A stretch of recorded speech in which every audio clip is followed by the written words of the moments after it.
பிரபுத்துவம் அப்படின்னு சொல்லியாச்சுன்னா ராஜத்துவம், எல்லா பாக்கியங்களும் இருக்கும் அப்படின்னு அர்த்தம். பிரபுத்துவம் உள்ளவனாக இருக்கும். அடுத்து நல்ல தைரியம் உள்ளவராக இருக்கும். நல்ல தைரியம் உள்ளவராக இருக்கும். பிரபுத்தம் உள்ளவன் என்று சொல்லும் போதே பிரபுத்தம் உள்ளவன் தாங்க சார் இப்படி சொல்லப்பட்டவனாக இருக்காது, என்னடா அப்படி கேட்கப்பட்டவனாக இருக்கும். அதுதான் நல்ல தைரியம் உள்ளவராக இருக்கும். அடுத்தது கணித சாஸ்திரத்திலும் சங்கீத சாஸ்திரத்திலும் ஆழ்ந்த அறிவுள்ள ஆளாக இருக்கும்.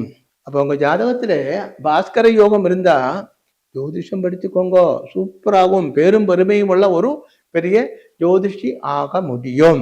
கணித சாஸ்திரம் என்று சொல்லும் போது ஜோதிஷம் மட்டுமல்ல, இந்த ஆராய்ச்சி எல்லாம் பண்ணுவாங்க இல்லையா, மேத்ஸ் ஆராய்ச்சி பண்றது, கணித சாஸ்திரம், மந்திர சாஸ்திரம் எல்லாம் அதுலயும் உண்டாகும். இது எல்லாமே அதுல வரும். அப்போ அதுலேயும் அதே மாதிரி சங்கீதத்திலேயும் நல்ல ஆழ்ந்த அறிவுள்ளவனாக இருக்கும்.